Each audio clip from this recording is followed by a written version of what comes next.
Welcome to the Commercial Property Podcast. My name is Suzi Carter. I am a chartered surveyor. I've been involved in commercial property in the UK for 30 years and I've done hundreds of commercial property deals. I'm here to be your guide through the commercial property market, whether you're an experienced investor or whether you're literally thinking about dipping your toe in the world of commercial real estate. I will be here talking to you about all kinds of things commercial real estate in the UK, and I've also got some fantastic guest experts who are joining me. So please do subscribe if you'd like to follow, and if you'd like any more help or information on commercial real estate, please do click www.suzicarter.com, which is my website, and you can find out all the ways I can help you. So stay tuned for this week's episode.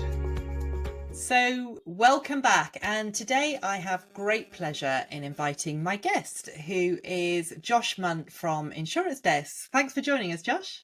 Hi Suzi, no, pleasure to be here. Thanks for the invite. Pleasure. So Josh, do you want to give us a little bit of an intro to yourself and to Insurance Desk? Because today we're going to talk about commercial property insurance, and obviously insurance is a really, really important topic, and it's something that I think probably out of everything in property investing, I think it's the thing that people are less adept at, have less knowledge on.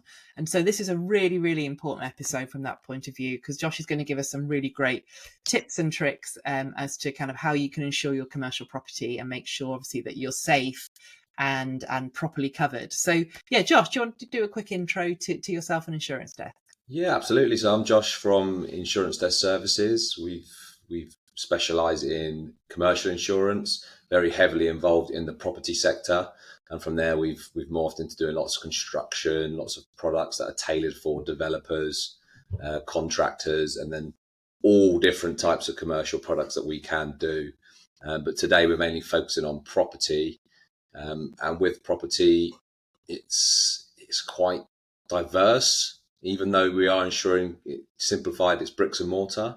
But as you alluded to there, we spend so much time with our pre-deals, with tax, planning, specialists, finance, lenders, everybody. But actually insurance is often missed, or it's left to the last minute or completely forgotten about.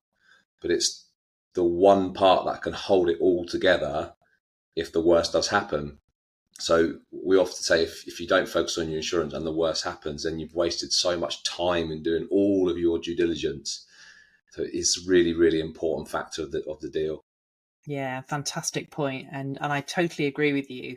So let's go back to basics and talk about commercial property insurance. So first of all, usually you need insurance when you exchange contracts. So kind of what's the process, Josh, when people are kind of illegals? How soon before exchange would you really recommend that people start talking to you?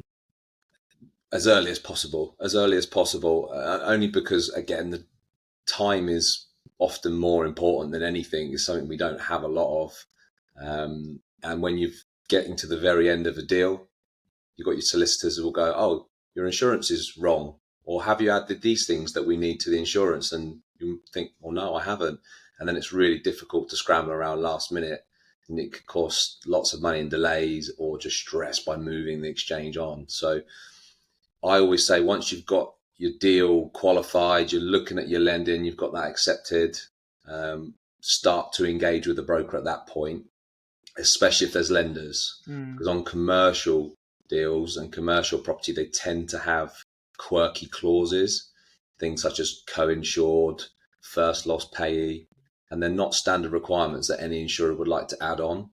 So you tend to have to get them agreed and applied to a specific policy. So it can add a few days, or depending how slow the insurer is, longer. So if you wait to the very last minute, you could find that your deal will be just delayed a little bit longer. So as early as possible. Yeah, perfect. And of course, with commercial insurance, the lease very much governs who insures, what needs to be insured. And obviously you need to make sure that you're not breaking your lease covenants to the tenant. So for example, very often in a lease, the landlord will insure, but they can recover the insurance from tenant or tenants in the property. but there's certain requirements in those leases that they need to insure, aren't there? And if you don't Yeah. comply with that, then obviously that's a problem. You're in breach of your obligations as a landlord. Do you see that very often, Josh? And how often do people kind of actually send you that lease or tell you what needs to be in there? Normally when there's a refinance or there's a new purchase, because the Right. lender or the solicitors pick something up and said, oh, by the way, your insurance schedule doesn't have what we need.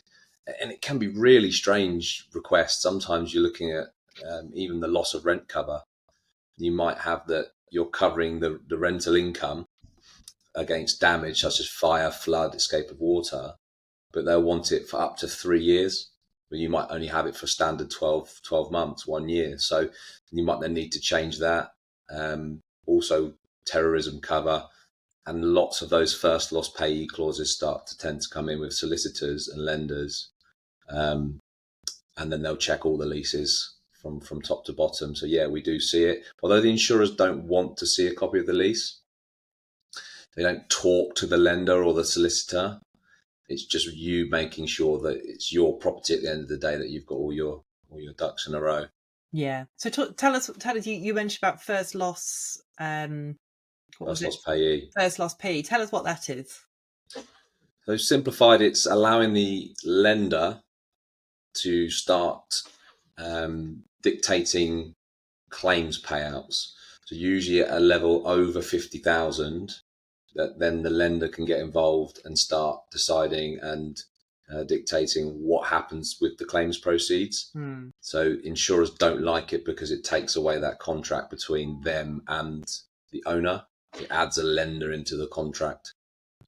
Yeah. Okay. No, great. I mean, the devil really is in the detail, isn't it, in these things? So, um, if you're not an attention to detail person with this kind of stuff, probably suggest that um, you either bring a team member in who is, or as you say, like lenders will pick up on this. And I quite often see commercial valuations where the valuers kind of sometimes saying, we recommend that X is insured or whatever. So, the valuer will have an input as well. Everyone likes to input into these things, don't they? So They do, and on commercial deals, they tend to be chunkier, so everybody's a little bit more cautious. And the last part of it all can sometimes be the insurance. All the security, they want that sort of risk factor taken away, that it's insured and it's insured correctly, because yeah, it's so easy to do. And I always say with any client, how many people have read a wording? You get a wording, it's 92 pages long, and often it's completely full of gobbledygook. It's just jargon. So definitely speak to someone who knows, who can tell you what things that you need to do. And it just helps. It just helps make sure you're comforted that you've got something correct, rather than doing it on your own, which you can do. But how do you know what you're doing? So yeah, speak with a good team. yeah, agreed with that. And just a bit of an anecdote, I know that I've got a mutual client of ours, Josh, who was totally befuddled by his insurance policy, and Josh spent a long time going through it with him. Also, I think it was actually a member of your team went through a long time going through it with him, so that he understood each clause. And I'm sure you can't do that for every client, but equally, having somebody who understands it and just making sure that you know exactly what you're insured for is so important, isn't it? Yeah, the top tip with any policy wordings that you obtain is look in even the wording on the schedule, and it'll have an endorsement section and conditions, and that's the snippet that you have to look at, because it's what you have to do as part of the contract. So if you've got it unoccupied, there'll be lots of clauses around works, heat works, waste inspections. But also if it's occupied, there's still potential things in there like alarm clauses. But what if you haven't got an alarm? Instantly you've got a problem if there's going to be a claim. Yeah. So there's all sorts in there, but it's generally in that conditions endorsement section. So it's about 5 or 6 pages rather than having to scroll through 92. Yeah, great tip there. You definitely want to take on board. And obviously, some of the strategies that I teach and I do is that we buy vacant properties and we get them occupied. But as you say, there's obviously more risk associated with vacant properties, especially because there isn't a tenant as well paying the insurance. So making sure that you get all the conditions correct for a vacant property, but then also, I suppose, telling, as soon as it gets occupied, telling your insurer that it's occupied, because I presume there'll be some kind of premium adjustment at that point, will there? Yeah, that happens an awful lot. It's amazing how often it does happen, whereby I get it. It's not something that's an interesting topic. It's not a sexy topic, so it can easily be forgotten. But like I said at the start, it's so important, and changes are just as important as when you first sign the contract. Vacancy to occupied is a big one, because normally you'll go on a vacant product which is specific for unoccupied, so they don't tend to cover the once it's let. So if you have a claim once you've switched, it won't be covered at all. So you Ouch. found yourself uninsured. So you want to tell insurers exactly once it's occupied.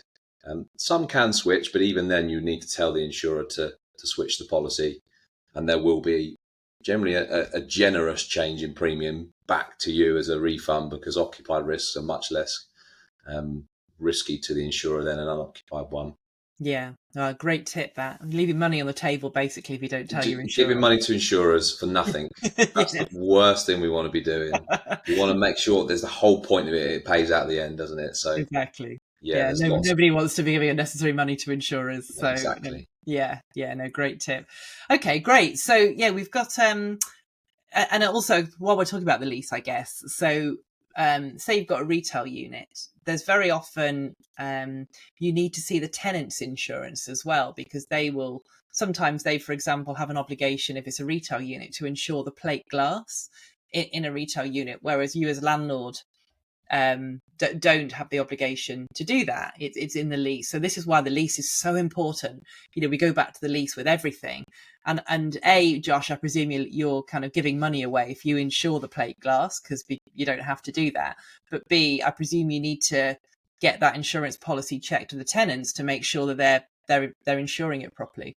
Yeah, definitely. Because you don't want an argument with the tenant. You don't want to find yourself potentially having to cough up something on your insurance what they should have covered, because then that's going to impact your policy for potentially 5 years because you've got a claim on your record. With plate glass, yes, it's going to be a smallish claim, but still, you just don't want that dispute. You want it to be nicely covered, and you know who's looking after what. And that can be dual insured a lot of the time, because glass is usually covered on a buildings policy as part of the buildings, whereas it isn't normally covered on a tenant policy. They'd have to add the glass in. Some do extend, but if it is their responsibility, you want to be checking that they've got it. And anyway, they should be covering it, because if they don't have their own policy, what happens if there's an issue like a fire and they can't trade, they haven't got their loss of rent, their business interruption, they might not be able to come back as a tenant, because they're going to have to self-insure and they won't have the cash flow. So therefore might lead to bankruptcy. You've lost a tenant, and you could then have voids post works, finding a new tenant. So it's definitely worth checking that they have the right cover. I mean, you're not obliged to, but you probably should. Yeah. Yeah. Yeah, no, great point. And what, just finishing off talking about the lease, I guess the other big point that I've spent far too many hours of my life over the last 30 years trying to agree with tenants is, or if when I was a tenant agreeing with landlords, is uninsured risks. Because obviously, if there's uninsured risks, it's kind of when, so for example, if something happened and the building burnt down or got partially destroyed or whatever, sometimes just some risks can't be insured, can they? And therefore, quite often there's a time frame, and then potentially the lease might even terminate. So the the tenant has the right to terminate the lease for uninsured risks. So that one is it's a huge point, isn't it? That one. How do you do you ever come across that? How do you deal with that, or is that more a lawyer's type point? You're definitely more in the way of how you would structure that with a lawyer, solicitor. From an insurance perspective, it's still quite important, because you've got potential legal issues. So uninsured losses could be, you have a tenant that's got an issue. You might need some help with repossession, or you might need some help with contract disputes. Again, you can look at some legal cover, which tends to be uninsured on a building insurance, but you add on the legal expenses. So that is another option. As far as break clauses, not really something you can insure against. But yeah, like you say there, Susie, it's just good to be educated, isn't it, and understand what these things are, because you don't think about these things happening when you sign up a tenancy, but all sorts of things happen, as you well know, throughout a lease. Yeah, absolutely. And so basically plan for the worst, but hope for the best. So, Yeah, it's hard because I'm always in this sort of doom and gloom mentality. It's like, if there's a fire, if there's a flood, if this breaks out, and it's never a nice message. But yeah, it's thinking about that prior. So you're just protecting your business. At the end of the day, it's this is your livelihood. This is how you're generating your profit. So yeah, exactly. it's a lifesaver if something happens. Yeah. And if someone's kind of either embarking on their commercial investing, or kind of they've got a few commercial properties already, is there kind of like a bit of a hack to dealing with this? So, for example, could you kind of really go to town on one insurance policy, really get it absolutely how you want to get it to look, read the small print, really understand it, and then obviously with adjustments for different properties, kind of roll that out across your portfolio? Or is it kind of a case by case basis, do you think? Yeah, you can structure it in many ways. You could have residential properties, you could have SPVs, you could have different sort of group holdings that you've got different ownerships, and each one has its own property. So you can then start to formulate a group structure, and then it depends on a case by case. So if you have a property that's unoccupied, you might keep it separate whilst it's unoccupied until it's let, and then you add it into the portfolio. Or you can have some insurers that have a really wide appetite and cover Yeah. the lot. So they'll cover all your resi, commercial, unoccupied, anything. So it sort of, it depends what type of project you've got ongoing and how you prefer to structure your cover. Some clients do like to keep everything separate, Yeah. but premium wise, if you focus on premium, trying to group everything together is definitely the most cost effective way, Okay. because you're getting bulk discounts. It's a lot more attractive for an insurer quoting on multi thousands of premium in price rather than an individual property at a lower rate. So it's definitely worth grouping together, and you can save on multiple fees. Some insurers Yeah. might have a fee per transaction. So if you've got 10 transactions, you've instantly made a saving grouping it under one. Yeah. Great point. Okay. So definitely talk to your insurer about that and just see what the best structure is.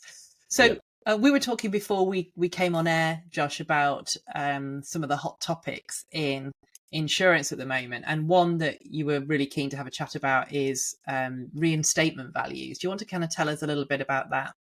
Yeah, it is the hottest topic still. It seems like it's not a hot topic anymore because it's been going on for 5 years. Like it's never ending at the moment, since COVID was the catalyst. With the changes in material costs and inflation, it just shot rebuilds up at rates of about 15 to 20%. And then again, year on year, until probably this year, where it's come down to about 2% for the index linking. And that's the rate that the insurer will increase the rebuild value. So at renewal, they'll increase it by a set percentage. So it's come right back down. But still, it's in that 5 year period, it's just gone all over the place. So if you haven't had a new purchase or a revaluation, you're relying on the insurer doing it, or if you haven't done it right at the start, it's just not going to be right throughout. So we're finding, I think there was a recent study in October by a big rebuild assessment company that had put together an analysis that the rebuilds from last year, there was about 82% of properties underinsured. Whoa. It has come down to 70% at the end of 2024, but I mean, that's still drastically too high. So 70% of properties, and out of that 70%, on average, a property is underinsured by around 50%. Oof. So most properties are underinsured by half, Wow. which is frightening when you're talking rebuilds can be £10 million plus. It's a really eye-watering amount of underinsurance. That, yeah, clients might think, oh well, my property can't burn down. It might be built in a way that you can't have a total loss, but actually, underinsurance affects every single claim. So that's why it's so important. because an insurer will look to apply what's called average, and that will be where the percentage of underinsurance is applied to every single claim that you make. So say you're 50% underinsured. If you even have a £20,000 loss, escape of water or a flood, the insurer will deduct that claim of 50%. So they're going to apply that average on all claims. So that's why it's so important. And then the bigger your rebuild, the higher the risk goes, because if there is a total loss, you've got a big problem with underinsurance. This episode is brought to you by Bond Finance Limited, your trusted partner for commercial property mortgage solutions. Are you an experienced residential property investor about to diversify into commercial property, looking for funding options? Bond Finance can help. Whether you're planning to expand, refinance, or make a major property investment, Bond Finance provides expert advice with access to a wide range of lenders, from high street to specialist. Book a free discovery session today to explore how we can tailor commercial funding solutions to your unique investment strategy. Visit www.bondfinanceltd.co.uk and take the next step in your commercial finance journey. Wow, that is massive. So the reinstatement valuation is something that everybody listening to this podcast basically need to go and check. Number one thing. Yeah. So go if you take nothing else from this podcast at all, go away, check all your insurance policies and make sure that you're insured. And Josh, just some people may not be aware. So from COVID to now, what approximately percentage do you think we're looking at as by way of a reinstatement increase that you're seeing on a daily basis? So since 2020, if you've held it from there, it was about 20%. The year after 15, and then it stayed at around 15 the year after. I think it's gotten to 10% around that last year, and this year 2%. Wow! So that's the year-on-year increase in percentage of rebuild. If you've had a revaluation, lenders can be quite helpful because they will give you a rebuild value. So you need to insure your property for X, Y, Z, X amount. If that's within 3 years, insurers can tend to waive average if you've had a valuation within 3 years. So if refinance is a great way to get one. If it's unencumbered or you're not having a refinance, then commercial property, you can't use any free calculator. There's nothing out there that you can use like BCIS for residential. So the only way is to get a rebuild assessment. You can get them for quite cheap because they're doing desktop valuations now. So we can do it at £115 plus VAT. So it is worth it because then you get a RIC surveyor's report that says, here's the reinstatement value. Therefore, your insurer won't be able to underinsure that property for at least 3 years generally. So that's something you can help people with, is it, Josh? We can help with, yeah. So we refer to a specific rebuild assessment company. There are lots now because I think they've all realised the opportunity with the mess that we're in rebuild values. So there are quite a few.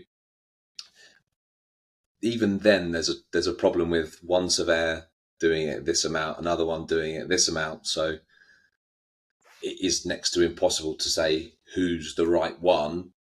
The important thing is you have one rather than none, because if you don't have one and the insurer says, well, how did you come to this value? And you go, oh, it's the market value. You're in trouble. So definitely worth getting one done. Yeah, perfect. And one of the very first things I learned at college was valuation was an art, not a science. So unfortunately, that's the case. One value will do it, one value do the other. Yeah, because you would hope that there's a set formula. You could just apply a formula and it churns out the answer. You can throw things like grade listed properties in there. It could have non-standard construction. It could be in a certain area where it's more expensive to rebuild. So there's lots of factors that come into play. That just means don't guess, and definitely don't use the market value, because the market values aren't considered at all for insurance. It's all the cost to rebuild and then all the professional fees and architect fees to involve with putting that back to how it was. Yeah, perfect. Okay, so everyone take that as an action. Go out there, instruct Josh to do a rebuild. Well, not Josh, but Josh's panel to do a rebuild. Val, because it genuinely is a can of worms, and they're massive increases, aren't they, year on year? 20%, 15%. It's just unprecedented, really, isn't it? I know we use that word a lot during the pandemic, but it is definitely unprecedented. It is, and then it sort of evolved from COVID into actually this is normal now. This isn't just because of COVID. This is just our normal society that we're in, with inflation, price hikes, cost of living. It's something that you can't just rely on it being COVID. Everything will drop back down to where it was. Like you've seen in all walks of the economy, It's not happening. So this isn't any different. So it is. But it also, on that, it's, don't focus on the premium, because I know that is easy to do. But if you increase your rebuild from $1 million to 2 million, your premium will most likely double, because the premium a lot of it comes from that base rate on the rebuild. So what you should be doing is going, oh, that's doubled. Actually, well, I'll do it in the middle. I'll do it for about 1.5 million, because you're structuring your insurance based on the premium, not it being correct. Yeah. And the whole point of it is to pay out correctly at the end. So it's focused on that cover first, and then you look to get it as cheap as possible. I get that, within the cover that is good for you. Yeah. Yeah. And it's obviously one of those things that if the worst did happen, you'd absolutely be kicking yourself if you didn't have it insured for the correct amount. So definitely, definitely go and look at that. So just changing tack slightly, talk to us a little bit, because a lot of people listening to this will be commercial investors. They'll be looking at, getting vacant properties let. They'll be looking at working with tenants. So we've kind of talked about that. Talk to us a little bit about when you repurpose commercial property, change the use, maybe move to residential. So if somebody's got a commercial property that's insured and they're maybe going for permitted development or planning, kind of how do they need to be communicating with you, and kind of what kind of products can you help them with in that circumstance? Yeah, great question. I think that's one of our key core offerings is, conversions, unoccupied vacancy. And it adds a little bit more in the way of complexity and risk to the whole process. So mainly if you're picking up an existing structure, it can be vacant. So if it's vacant possession, you want to be telling your insurer how you're going to structure your project, what you're doing, what's the plan for the next 12 months.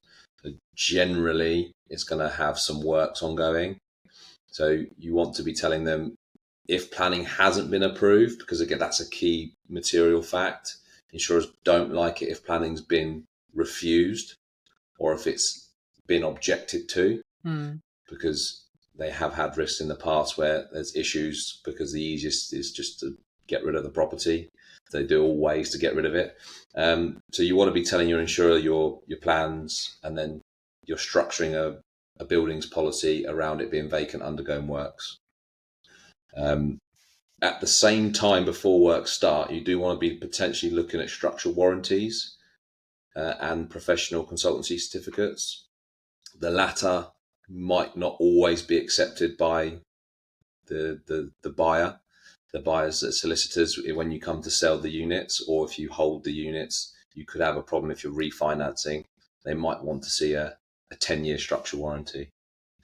So I would say to do those before any work start, because getting them retrospectively is very expensive, and it is also hard to do. So get them right at the very beginning. Right. And it depends what you're doing with the project. If you're holding, you might not necessarily need a structural warranty. You could look at PCC, but if you are converting to flats and you're going to sell, generally that change of use and the works that you've converted it from are going to need a structural warranty. So that's definitely important to look at those. And the final one within the works, if you're structuring it with a building contractor, how have you structured the contract with the main contractor? Is there a JCT? Because often there is a JCT. Yeah. And in that JCT, then there's going to be clauses around insurance. Do you do it in joint names? is the builder looking after the works cover and you're looking after the building?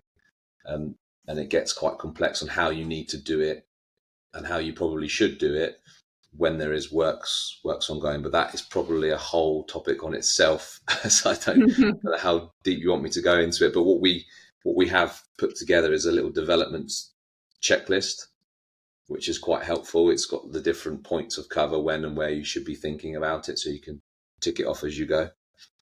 Oh, perfect. And how can people get hold of that, Josh? So you can get in touch with us, mainly drop a line to our, do a contact request on the website, which is insurance-desk.com, or drop us an email, and that's info@insurance-desk.com, and we can send one out. Perfect. Great. Some great tips there. And, I think that the overriding message that I'm getting from this, Josh, is just plan early. Make sure you get things sorted up front. Don't put your head in the sand. We're also focused on, kind of our asset management or our development and stuff, but insurance is just not something to be ignored, is it? No, and especially we've said it before in the early sort of minutes of the podcast, is the risk is much higher with commercial because you're talking bigger numbers. So you really want to structure it. And when there's lots of third parties involved, like lenders, solicitors, tenants, you've got a lot more onus and a lot more responsibility than maybe if you had a residential buy-to-let with a single tenancy. So check. And I understand, I get it, it's complex. So if you're not comfortable with it, then I can bias, but speak to a broker. It doesn't have to be us, but any good broker will be able to sort of try and help you through. Yeah, and for sure. I mean, leases are I can't stress enough, go back to the lease every time, because it will state landlord's liabilities. But also, as I said earlier, there's uninsured risk clauses. So you need to make sure that obviously you're not falling foul of those, or that you insure as much as you possibly can. And there are really a very few uninsured risks, because obviously that's the way to get around that.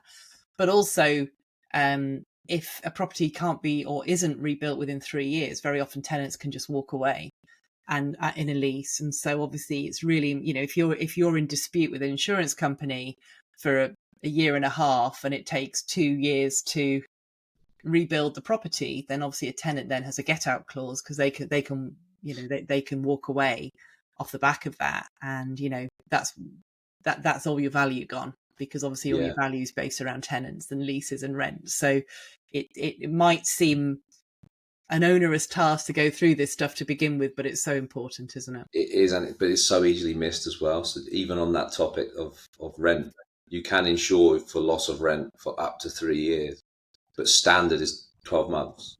So if you don't even check that one small part of the cover, you could find yourself not only have a problem with a tenant, but you've got no rental income for an extra year that you hadn't planned for. So you want to be looking at extending your loss of rent covers to 24 months or 36 months. And that all goes back to a cover piece. Get the cover that fits your needs first, and then go and look at the premium. Especially on vacant commercial, they'll tend to give you what's called flea cover: fire, lightning, earthquake and explosion only, and aircraft generally thrown in there. But that's so restrictive.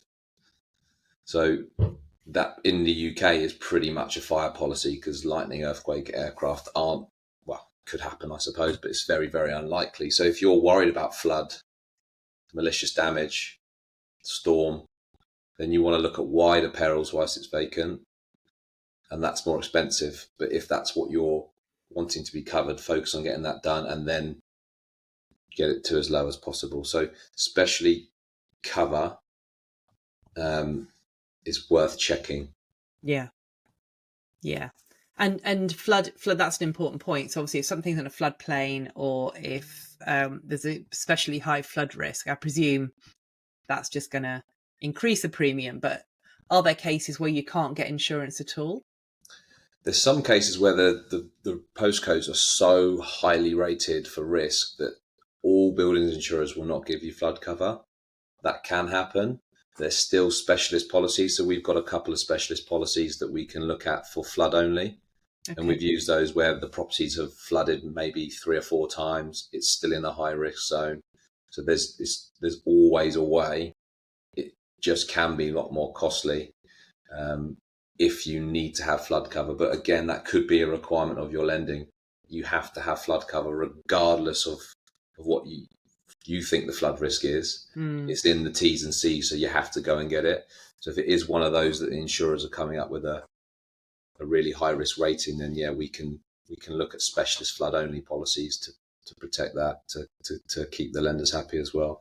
Perfect. And I think kind of just as a general sentiment, Josh and team get all our property insurances, and I'm always amazed that there seems to be a policy for everything, Josh. Obviously a different cost, but there does seem to be a policy for everything. So I guess the message is, don't make assumptions you can't get something, because there's usually a policy that you can find. Yeah. Also, the other way though, we are a little bit obsessed in this country with insuring. We insure a train ticket cancellation, or you've got an option to insure when you buy a new mobile phone, or it's madness how much insurance there is. So having that review and analysis, you could actually save money as well. You could go, well, actually, I don't want that insurance because I don't need it. So you can save money in just having a review, because it's all about, it's just risk. It's what your sort of opinion on risk is. If you can replace what you have, don't insure it. If you can't, or you don't want to spend the money to replace it, then you insure it. You transfer the risk on. So yeah, it's good to have a review. It's always worth just reaching out for just a whole review. It could be thinking, oh God, it's going to be an hour of my day talking about insurance, but it could be so worthwhile. It could be the best thing you do. Yeah. Could be the best hour of your day. Remember that? Yeah, exactly. Cool. Thank you, Josh, so much. Amazing top tips there. So please do get in touch with Josh and his team. Josh, you gave us some contact details before, but do you want to kind of tell everyone how they can get in touch with you again? Yeah, best way is to always through social media. You can do it on our website. That's www.insurance-desk.com. You can drop us an email, and that's on info@insurance-desk.com. Or pick up the phone. We are humans. We're not taken over by robots, and we can talk and schedule in a review. So give us a call. All the details are on the website, and then we can even book in a call. So if it's a case you've got upcoming deals or existing portfolios that you just want to sort of have a chat about what we've talked about, then we can look at having a good review for you. Perfect. And all the details are in the show notes. So definitely look at the show notes, and we'll put all of Josh's details in there. So Josh, thank you so much for joining me today. What I love about doing this podcast is there's topics that people think, oh golly, insurance, or we had one on capital allowances last week, but actually for me, it's like, you're not only kind of saving people money, you're kind of covering eventualities, and also looking at that detail, because commercial property investing is all about the detail. It's all about the lease. It's all about the policy. It's all about the policies. It's all about the clauses. And so like this topic is just so important. So hopefully to get that message out that, it isn't boring, and actually it is really, really essential. And, it can be the secret between an easier life and having a few difficulties, can't it? So Exactly. Do get in touch with Josh and Insurance Desk. Josh, thank you so much for joining me. Thank you very much, Susie. No, thanks for having me. Great to see you.